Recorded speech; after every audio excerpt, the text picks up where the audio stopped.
Hello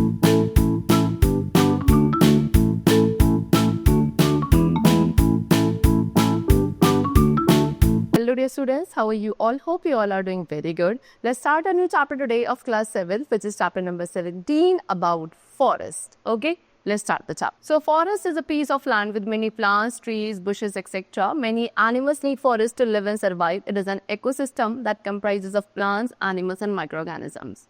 Some human tribes also live in forests. They are very important and grow in many places around the world. Forest is a lifeline between forest-dwelling communities. It influences climate, water cycle and air quality. It is full of life and vitality.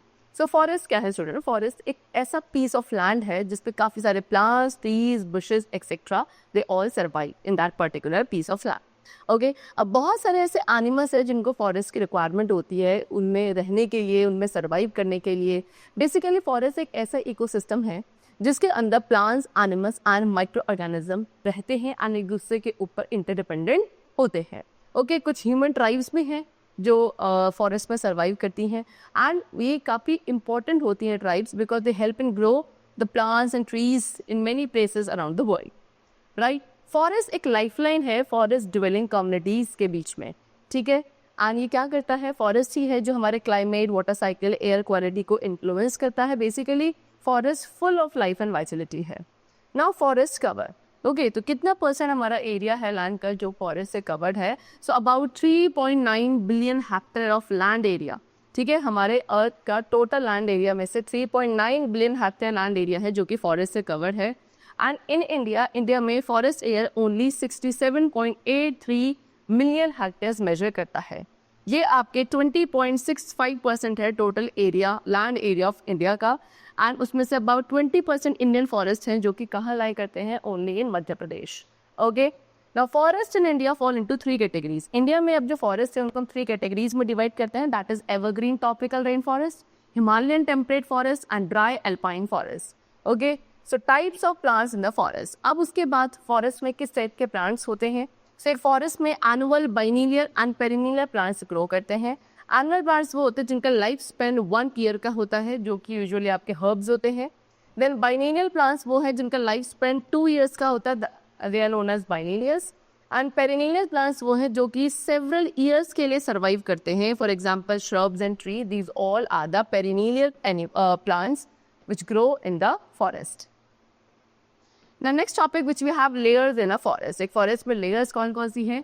So एक forest में जो trees हैं वो different shapes and Heights के होते हैं.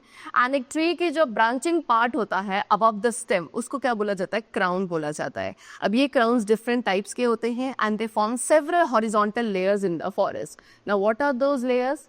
Number 1, forest floor layer.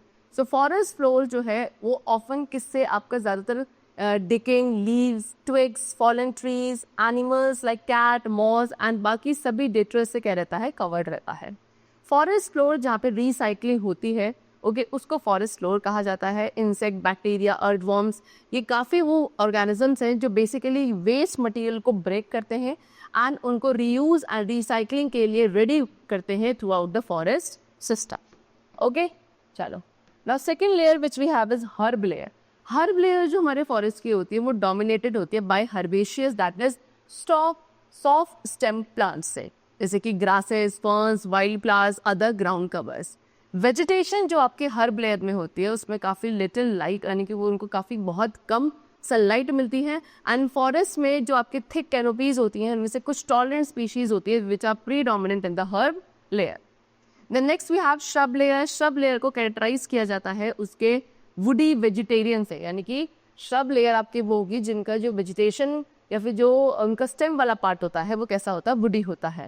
And ये relatively किसके ग्राउंड के क्लोज ग्रो करते हैं, यानी कि ज़्यादा हाइट नहीं होता है, near to the close to the ground होते हैं. Bushes, brambles, okay, they grow where enough light passes through the canopy to support shrub growth. Bushes and brambles वहाँ ग्रो करेंगे जहाँ पे उन प्लांट्स को ग्रो करने के लिए अच्छी खासी सनलाइट मिलेगी which passes through the canopy so that they can support the shrub growth. Okay, चल. Now next is understory layer. Understory layer जो forest की होती है उसके अंदर immature trees and small trees होते हैं जो कि shorter होते हैं than the main canopy level of the tree.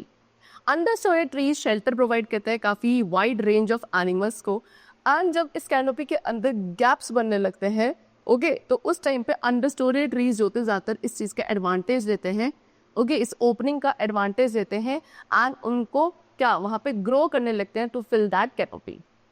Next we have canopy layer. Canopy layer वो है जहाँ पे most of the forest trees के जो क्राउन्स है वो मीट करते हैं and they form a thick layer.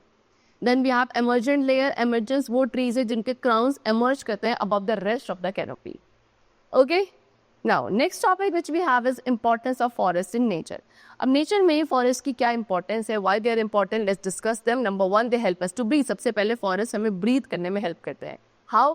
C, forest जो है ऑक्सीजन पंप आउट करते हैं जो हमें सर्वाइव करने के लिए नेसेसरी है, एंड कार्बन डाइऑक्साइड जो हम एक्सहेल करते हैं उसको वो एब्जॉर्ब कर लेते हैं प्लांट्स, राइट। एक सिंगल मैच्योर लीफी ट्री को एस्टिमेट किया जाता है कि वो क्या कर सकता है, एक पूरे दिन की सप्लाई ऑफ ऑक्सीजन को प्रोड्यूस कर सकता है for anywhere, right. Next is they are more than just trees. Forest में जो ट्रीज होते हैं वो सिर्फ ट्रीज नहीं है, they are more than trees also. How? See, so nearly half of all known species, ठीक है, जितनी भी हम स्पीशीज जानते हैं उनमें से आधे से ज़्यादा स्पीशीज जो है फॉरेस्ट में, including 80% of biodiversity on land, ठीक है। सो ये वैरायटी जो है स्पेशली किस में रिच होती है, ट्रॉपिकल रेन फॉरेस्ट में होती है, जहाँ से rare parrots to endangered apes. लेकिन फॉरेस्ट जो है उनको क्या करते हैं, उनके अराउंड लाइफ को टीम अप करते हैं around the planet. Birds, worms, ये एज अ न्यूट्रिएंट्स को ऐड करने का काम करता है into soil. These and birds क्या करती हैं, pollen and seeds को spread करने में helpful होती है, right? Next importance of forest is people live there too. Forest में क्या people भी यानी कि लोग भी रहते हैं।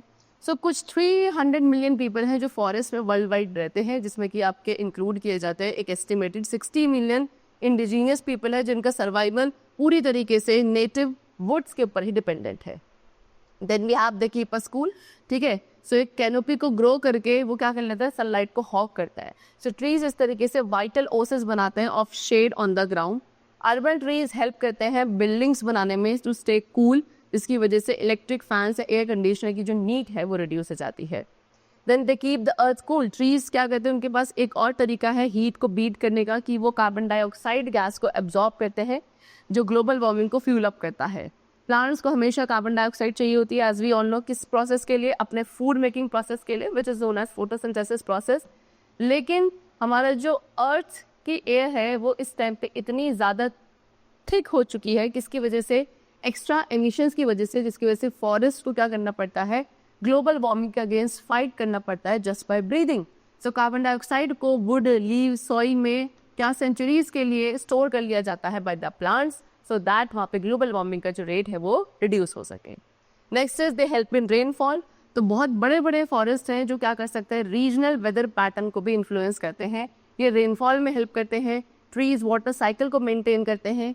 ये वाटर एब्जॉर्ब करते हैं from the soil and then bring water back to soil as rain.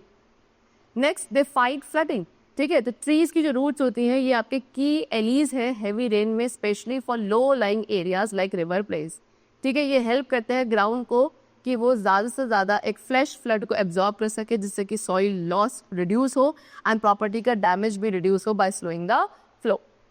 Then we have the paid forward, ठीक है, on top of flood control. Flood control के ऊपर क्या है, soaking up surface run off also protect ecosystem downstream. So modern storm water जो है वो increasingly क्या करता है, टॉक्सिक केमिकल्स को अपने साथ कैरी करता है। गैसोलीन एंड लॉन फर्टिलाइजर्स बनाता है, कहाँ से, सॉरी, मॉडर्न स्ट्रॉन्ग वाटर जो है वो अपने साथ टॉक्सिक केमिकल्स को कैरी करता है, जिसमें क्या पे gasoline, lawn fertilizer, pesticides, pig manure, ये सभी चीज़ें इंक्लूडेड होती हैं जो कि एक्यूमुलेट हो सकते हैं through water sheds. Next is they refill aquifers. तो फॉरेस्ट एक बड़े स्पॉन्जेस की तरह है जो कि रन ऑफ वाटर को कैच करते हैं rather than letting it roll across the surface. लेकिन ये सारे वाटर को एब्जॉर्ब नहीं कर सकते। वाटर जो अपने रूट स्टिकर्स के थ्रू पास होता है एंड कहाँ जाता है, एक्वीफायर्स में जाता है, उससे हमारा ग्राउंड वाटर का रिप्लेनिश होता है, ग्राउंड वाटर सप्लाई रिप्लेनिश होती है, जो कि इंपॉर्टेंट है for drinking, sanitation and irrigation around the world. The next we have the block wind. So farming जो कि नियर अ फॉरेस्ट करी जाती है उसमें काफ़ी सारे बेनिफिट्स होते हैं, like bats and song birds जो कि इंसेक्ट्स को खाते हैं, आउल्स को खाते हैं, एंड फॉक्सेस जो कि रैट्स को खाते हैं। लेकिन जो ग्रुप्स होते हैं ट्रीज के, ये सिर्फ as a wind break act करते हैं, जो कि एक बफर प्रोवाइड करते हैं for wind sensitive crops. And उसके साथ साथ उन प्लांट्स को प्रोटेक्ट करने के साथ साथ काफ़ी लेस विंड होती है, जो कि ईजियर बनाती है for bees to pollinate them. Okay, next they keep dirt in its place. तो एक फॉरेस्ट का जो रूट नेटवर्क है वो क्या करता है, काफ़ी ह्यूज अमाउंट ऑफ सॉइल को स्टेबलाइज करता है, जिससे हमारा एंटायर इकोसिस्टम की जो फाउंडेशन है वो ब्रेस्ड रहती है अगेंस्ट एरोजन बाय विंड और water. Then they clean up dirty soil. So soil को अपनी जगह होल्ड करने के साथ साथ फॉरेस्ट क्या करते हैं, फोटो रेमेडिएशन यूज करते हैं हमारी सर्टेन पॉल्यूटेंट्स को एयर में से रिमूव करने के लिए, क्लीन करने के लिए। ट्रीज या तो सिक्वेस्टर करते हैं टॉक्सिन्स को अवे या उन्हें डिग्रेड करते हैं टू बी लेस डेंजरस। ठीक है, ये एक हेल्पफुल स्किल है जो कि ट्रीज को हेल्प करता है to absorb sewage overflow, road side spill और कंटेमिनेटेड रन ऑफ। ओके, चलो the clean up dirty water. आपने देखा होगा हाउस प्लांट्स के बारे में सुना होगा, जो कि क्या करते हैं, एयर को प्योरीफाई करते हैं। लेकिन don't forget forest. Why? Because ये आपके एयर पोल्यूशन को क्लीन अप करते हैं बहुत बड़े स्केल पे, सिर्फ एफॉर्मेशन CO2 को नहीं। ठीक है, ट्रीज क्या करते हैं, एक wide range of airborne pollutants को कैच करके सोक करते हैं, जिसमें आपके carbon monoxide, sulphur dioxide and nitrogen dioxide जैसे पॉल्यूटेंट्स इंक्लूडेड हैं। The next we have they develop recreation park. So कुछ फॉरेस्ट है जिनको डेवलप किया गया है रिक्रिएशन पार्क में, लोग वहाँ जाके एंजॉय करते हैं, like camping, hiking, trekking. Okay, then they give us medicine. Plants एक अच्छे सोर्सेज हैं काफ़ी सारी मेडिसिन के। आयुर्वेदिक मेडिसिन होती है जिनको मेडिसिनल प्लांट से प्रिपेयर किया जाता है, like tulsi, neem, turmeric, aloe vera, ginger, mint etcetera. And ये मेडिसिन जो है डिमांड करी जाती हैं both that is national and international, दोनों ही लेवल पर। Then next we have they help us to make things. So where would humans be without timber and resin? अगर timber and resin नहीं होगा तो human beings कैसे survive करेंगे? आपने देखा होगा हम इन renewable resources को काफ़ी लंबे समय से यूज़ कर रहे हैं। ठीक है, हर एक चीज़ में कहीं ना कहीं इनका यूज़ होता है, from paper, furniture to homes and clothing. But we also have a history of getting carried away leading to over use and deforestation. Okay, now next the topic which we have is forest as an ecosystem. और forest को as an ecosystem हम discuss करेंगे। तो एक forest का ecosystem क्या describe करता है, पूरी कम्युनिटी को डिस्क्राइब करता है, जो कि प्लांट्स, एनिमल्स, माइक्रोब्स एंड सभी ऑर्गेनिज्म से मिलकर बनती है, जो कि आपस में इंटरैक्ट करते हैं with the chemical and physical features of the environment. Okay, so सबसे पहले प्रोड्यूसर्स के बारे में डिस्कस करेंगे। तो जो ग्रीन प्लांट्स जो कि फोटोसिंथेसाइज करते हैं, जिनमें फोटोसिंथेसिस होता है, सो वो ग्रीन प्लांट्स कैसे as a producer of a forest ecosystem, forest के इकोसिस्टम के एज अ प्रोड्यूसर वो क्या करते हैं, सर्व करते हैं। ग्रीन प्लांट्स सोलर एनर्जी को यूज करते हैं from the sunlight and then उसको क्या फूड प्रिपेयर करने में यूज करते हैं by the process of photosynthesis and therefore they are known as producers. ठीक है, चल then next we have consumers. ठीक है, सो ग्रीन प्लांट्स प्रोड्यूसर्स थे, लेकिन अब एनिमल्स और जो नॉन ग्रीन प्लांट्स है जिनको अपने न्यूट्रिएंट्स किससे मिलते हैं, ग्रीन प्लांट से मिलते हैं, उनको कंज्यूमर्स कहा जाता है। दैट मीन्स वॉट, जितने भी एनिमल्स प्लांट्स के ऊपर डिपेंडेंट है फॉर फूड एंड एनर्जी। ठीक है, कंज्यूमर्स को हेटेरोट्रॉफ्स भी कहते हैं। And based on the food, अब ये कंज्यूमर्स किस तरीके का फूड खाते हैं, इस बिहाफ पर हम कंज्यूमर्स को कुछ फॉलोइंग टाइप्स में क्लासिफाई करते हैं। Number 1 herbivores. हर्बीवोर्स वो कंज्यूमर्स है जो सिर्फ प्लांट्स खाते हैं, इनको प्राइमरी कंज्यूमर्स भी कहा जाता है। Example cow, horse, deer, goat, camel, elephant, parrot etcetera. Then next we have carnivores. Carnivores आपके फ्लैश ईटिंग एनिमल्स होते हैं। ठीक है, यानी कि दूसरे एनिमल्स का मीट, फ्लैश खाते हैं। बेसिकली ये किसके ऊपर फीड करते हैं, हर्बीवोर्स के ऊपर फीड करते हैं। इनको आप सेकेंडरी कंज्यूमर्स भी कहते हैं। Example tiger, lion, panther etcetera. Then next we have omnivores. Omnivores plants and animals दोनों को ही खाते हैं। Example man, crow, bear etcetera. Then we have scavengers. Scavengers को अपना फूड मिलता है from dead and decaying animals. ठीक है, जो लेफ्ट ओवर बचता है कार्निवोर्स के खाने के बाद, जो लेफ्ट ओवर बच जाता है डेड एंड डिकेइंग मैटर, उसको कौन खाता है, स्कैवेंजर्स खाते हैं। Example hyenas, jackals, vultures. Okay, and next we have decomposers. Decomposers क्या करते हैं, जो प्लांट्स एंड एनिमल्स के डेड रिमेन्स बचते हैं उनको डिकम्पोज करते हैं, डिस्ट्रॉय करते हैं। बेसिकली इस तरीके से ये सॉइल को न्यूट्रिएंट्स रिटर्न करते हैं एंड ह्यूमस की फॉर्मेशन में हेल्पफुल होते हैं। ह्यूमस क्या है, हमारे सॉइल की सबसे टॉप मोस्ट लेयर होती है। ठीक है, फंगाई एंड बैक्टीरिया जो हैं हमारे इकोसिस्टम के डिकम्पोजर्स होते हैं। The next topic which we have is food chain. So producers, consumers and decomposers, ये सभी हमारी इकोसिस्टम में एक दूसरे के साथ कनेक्टेड होते हैं, जहाँ पे एक ऑर्गेनिज्म दूसरे ऑर्गेनिज्म को खाता है और वो दूसरे को कोई तीसरा खा जाता है। इस सीक्वेंस को, जहाँ पे एक प्रोड्यूसर को हर्बीवोर खाता है, हर्बीवोर को कार्निवोर खाता है, इस सीक्वेंस को कहा जाता है फूड चेन। फॉर एग्जाम्पल, एक डियर है, डियर ग्रास खाता है, ठीक है, एंड इस डियर को लायन खाएगा या टाइगर, लेपर्ड कोई भी खा सकता है। अब यहाँ पे ग्रास क्या है? प्रोड्यूसर। डियर क्या है? प्राइमरी कंज्यूमर, जो कि एक हर्बीवोर हुआ। एंड लायन और टाइगर जो भी उस डियर को खाएगा वो क्या होगा? सेकेंडरी कंज्यूमर यानी कि कार्निवोर होगा। तो ये एक एग्जाम्पल है सिंपल सी फूड चेन का। अब अगर हम बात करें एक बड़ी फूड चेन का, तो यहाँ पे आप ले सकते हैं कार्निवोर जो कि सेकेंडरी कंज्यूमर है, उसको फर्दर फिर एक बड़ा बिगर कार्निवोर खा सकता है, लाइक टर्जरी कंज्यूमर। फॉर एग्जाम्पल, एक ग्रास हॉपर है जो कि प्लांट्स के ऊपर डिपेंडेंट है, ठीक है। उस ग्रास हॉपर को कौन खा जाता है? फ्रॉग, जो कि सेकेंडरी कंज्यूमर है। एंड उस फ्रॉग को कौन खा रहा है बाद में? एक हॉक, जो कि हॉक क्या हो गया यहाँ पे? टर्जरी कंज्यूमर हो गया, ठीक है। चलो, now next topic which we have is food web. So food web में क्या है? There are unique interactions, relationships that are involved in the transportation of energy. अब हमारे एनवायरनमेंट में यूनिक इंटरेक्शंस एंड रिलेशनशिप्स होते हैं जो कि एनर्जी के ट्रांसपोर्टेशन में इन्वॉल्व होते हैं, ठीक है। एक एनर्जी जो एक बार प्रोड्यूस हुई है एंड कैप्चर हुई है, उसको डिस्ट्रीब्यूट किया जाता है through various living organism, and यही जो ट्रांसफर ऑफ एनर्जी होता है, इसी को कहा कहता है, क्या कहते हैं? फूड वेब कहते हैं। इन केस एक फूड चेन है जो कि आपकी डिस्टर्ब हो जाए, अगर एक केस में मान लो कोई एक फूड चेन डिस्टर्ब हो जाती है, सो बाकी जो फूड चेन है वो भी क्या होंगी? Is there to support the animals of next spilling animals. बाकी जो फूड चेन में एनिमल्स है वो उस फूड चेन को जो कि डिस्टर्ब हो गए उनमें एनिमल्स को सपोर्ट करेंगे so that they can feed upon. Now interdependence of plants and animals. अब प्लांट्स एंड एनिमल्स की इंटरडिपेंडेंस को डिस्कस करते हैं। So as we all know कि ह्यूमंस जो है डिपेंडेंट है प्लांट्स एंड एनिमल्स के ऊपर for various reasons. Plants and animals, जिसमें आप ह्यूमन बींग्स को भी इंक्लूड करोगे, ये आपके इंडिपेंडेंट होते हैं on each other for many reasons, ठीक है। एक इकोसिस्टम में लाइक अ फॉरेस्ट, जो मेल कॉन्सिक्वेंस है इस डिपेंडेंस का, दैट इज फूड चेन। तो यहाँ पे हम क्या डिस्कस करेंगे? जैसे कि प्लांट्स है, प्लांट्स क्या करते हैं? सॉइल में जो डिकेड मटेरियल होता है उसको कंज्यूम करते हैं अपने नरिशमेंट के लिए, एंड उन प्लांट्स को फिर प्लांट ईटिंग एनिमल्स खा जाते हैं अपने सर्वाइवल के लिए, राइट। फिर कार्निवोर्स क्या करते हैं? जो फूड चेन के लोअर एनिमल्स हैं उनको कंज्यूम करते हैं अपने न्यूट्रिशन एंड सर्वाइवल के लिए, ठीक। एंड जब लिविंग ऑर्गेनिजम्स पैरिश करते हैं, ये क्या हो जाता है? डिकम्पोज होते हैं एंड सॉइल का अगेन एक पार्ट बना लेते हैं जो कि अगेन कंज्यूम किया जाता है बाय द प्लांट्स। इस तरीके से ये साइकिल जो है it continues to exist in this way, right. चले, now apart from food dependence, अब फूड डिपेंडेंस के अलावा यहाँ पे एक रिप्रोडक्टिव डिपेंडेंस भी होती है प्लांट्स एंड एनिमल्स के बीच में। कैसे? फॉर एग्जाम्पल, बीज जो है मेजर कैरियर हैं पॉलन्स के, जिनको ट्रांसफर किया जाता है बिटवीन फ्लावर्स। पॉलिनेशन हेल्प करता है सर्टेन काइंड्स ऑफ प्लांट्स को टू रिप्रोड्यूस। बीज क्या करते हैं? बीज फ्लावर्स के थ्रू नेक्टर को ऑब्टेन करते हैं एज देयर नरिशमेंट। इस तरीके से वो एक सिम्बायोटिक रिलेशनशिप एग्जिस्ट करता है विद इन देमसेल्फ, ठीक है। सो बीज को तो क्या मिलता है? फ्लावर्स से नेक्टर मिलता है। एंड फ्लावर्स को कैसे हेल्पफुल होता है कि फ्लावर्स के सीड्स को क्या ट्रांसफर करने में, पॉलिनेशन करने में बीज हेल्पफुल होते हैं। इस तरीके से फ्लावर्स एंड बीज के बीच में एक सिम्बायोटिक रिलेशनशिप है जो एग्जिस्ट करता है।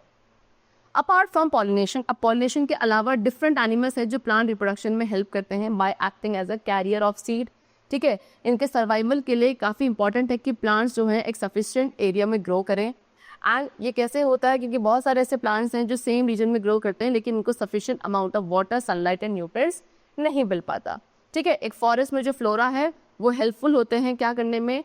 एक प्रोटेक्शन इस्टेब्लिश करने में around the animals living with in them. And ये प्रोटेक्शन ऑफर की जाती है both with in and outside the ecosystem. For example, जो ट्रीज या जो लार्ज बुशेज होते हैं वो हेल्प करते हैं एनिमल्स को क्या? खुद को प्रोटेक्ट करने में फ्रॉम देयर प्रेडेटर्स। क्या प्रोवाइड करके? कैमोफ्लेज प्रोवाइड करके।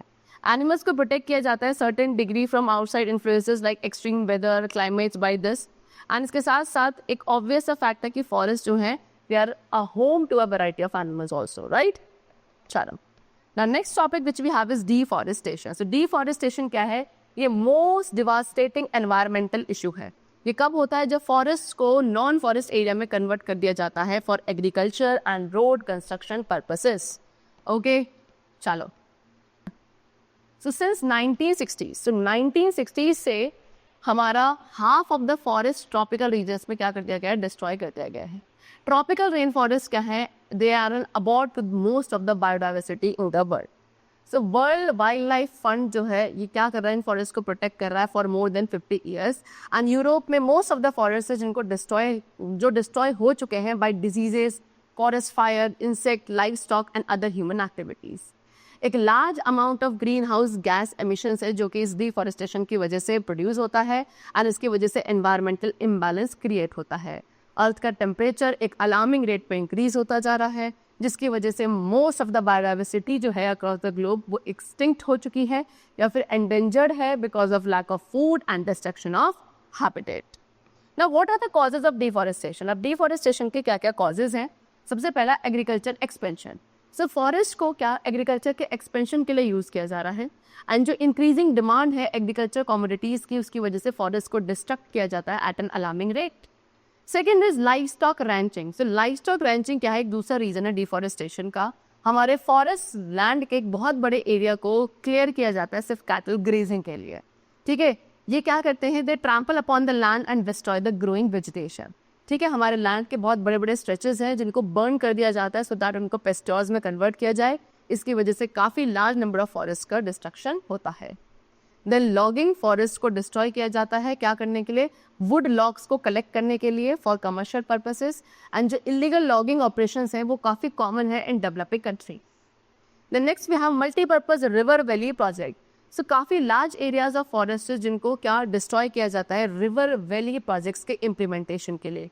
रिजर्वॉयर्स जो कि बिहाइंड द डैम बिल्ड किए जाते हैं वो क्या करते हैं? हमारे फॉरेस्ट के बहुत बड़े पार्ट को अपने अंदर सबमर्ज कर लेते हैं जिसकी वजह से उस एरिया का इकोलॉजिकल बैलेंस डिस्टर्ब होता है। Next we have shifting cultivation. अब शिफ्टिंग कल्टीवेशन प्रैक्टिस में क्या होता है? एक पीस ऑफ लैंड जो कि फॉरेस्ट में है उसको क्लियर किया जाता है कैसे? बर्न करके। उस एरिया में जो ट्रीज है उनको बर्न कर दिया जाता है सो दैट वहाँ पे हम क्रॉप्स को कल्टीवेट कर सकें। एंड जैसे ही एक बार लैंड अपनी प्रोडक्टिविटी को लूज कर देती है फार्मर्स उसके बाद दूसरे प्लेस पे शिफ्ट हो जाता है उसको बर्न करने, ठीक है। Next is over population. तो इंक्रीजिंग पॉपुलेशन भी एक क्या है? बहुत बड़ा रीजन है डिफॉरेस्टेशन का, क्योंकि इंक्रीजिंग पॉपुलेशन से क्या हो रही है? डिमांड जो है वो बहुत बड़े रेट पे इंक्रीज होती जा रही है फॉर स्पेस एंड रिसोर्सेज। इसकी वजह से फॉरेस्ट का डिप्लीशन हो रहा है सो दैट स्पेस क्रिएट किए जा सके for the growing population and raw material for industries to manufacture various products. So these were the main causes of deforestation. Now we come to effects of deforestation. कि deforestation के क्या-क्या effects हैं? Number 1, loss of biodiversity.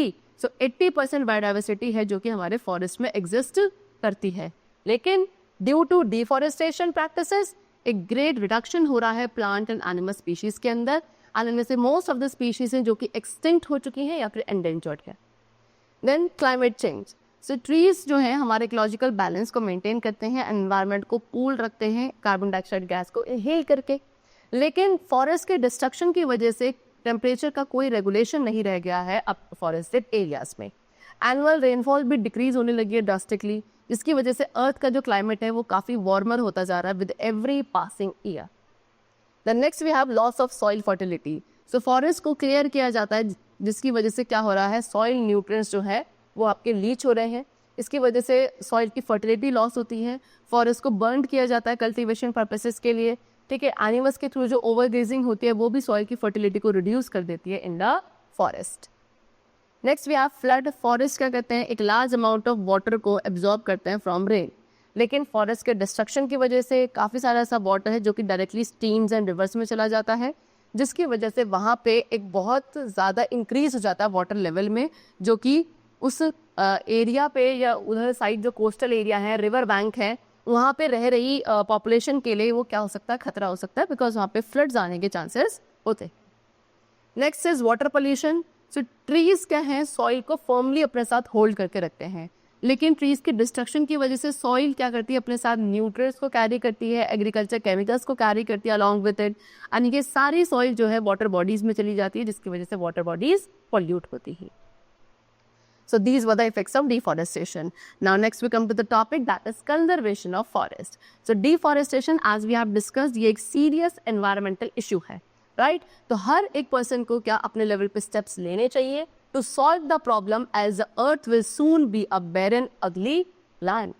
Okay, so wildlife and forest को conserve करना ज़रूरी है. So now they have given a few of steps that could be taken to conserve the forest. Number 1, A set of rules or laws should be implemented to curb the uncontrollable cutting of trees. So क्या कुछ set of rules या laws बनाए जाने चाहिए, implement करे जाने चाहिए so that जो ये uncontrollable cutting हो रही है trees की उसको क्या किया जा सके, curb किया जा सके. उसके बाद जो complete depletion होता है forest का, इसको पूरी तरीके से क्या कर दिया जाना चाहिए, ban कर देना चाहिए. Third, people should be encouraged to plant more and more trees. लोगों को encourage करना चाहिए कि वो ज़्यादा से ज़्यादा trees plant करें. Then लोगों को हमें डिफॉरेस्टेशन के हार्मफुल कॉन्सिक्वेंसेस के बारे में अवेयर करना चाहिए एंड ये कैसे हमारे प्लान को डिग्रेड कर रहा है ये भी उनको समझाना चाहिए सो that they could be become little concern regarding the conservation of forest. फिर उसके बाद डिफॉरेस्टेशन को कंट्रोल करना चाहिए, होपफुली स्टॉप हो जाए तो बहुत ज़्यादा बेटर है. फ्यूल, वुड एंड टिम्बर को हमें वाइजली यूज़ करना चाहिए and should not be wasted. Forest fire को हमें मॉनिटर करना ज़रूरी है एंड जो कंट्रोल मेजर्स हैं जितने भी कंट्रोल मेजर्स जो हम एक राइट टाइम पे लिए जाते हैं वो हमें फॉलो करने चाहिए. Every year lakhs of trees है जिनको डिस्ट्रॉय किया जाता है बिकॉज ऑफ फॉरेस्ट फायर. ठीक है, ईयर 2018 में एक डेडलीस्ट वाइल्ड लाइफ फायर हुआ था ever in the history of California जिसकी वजह से सीवियर डैमेज हुआ था टू प्रॉपर्टी एंड लाइफ. उसके बाद काफ़ी सारे मेजर्स एंड इंटरेस्ट को क्या चैनल करना चाहिए toward regrowing trees and increasing the land cover for forest. Reforestation and afforestation को प्रमोट किया जाना चाहिए throughout the world. Proper forest management bodies को एनफोर्स करना चाहिए कि वो वाइल्ड लाइफ एक्शंस को मॉनिटर करें एंड लेटेस्ट बेसिस पर अपडेट रहें. केयर एंड हैबिटेशन प्रोवाइड करी जानी चाहिए to extinct species and efforts लेने चाहिए कि हम उनको सेव कर सके from becoming extinct. This should not B extinct, it should be endangered. Okay, जो एंडेंजर्ड स्पीशीज़ हैं उनके अगेंस्ट केयर करी जानी चाहिए सो दैट वो क्या रहे, सेव रहे एंड एक्सटिंक्ट ना बने. राइट, चलो, so the chapter is completed. I hope it was very clear to you. That's all for today. Let's meet very soon in the next class and then take care and thanks to everyone.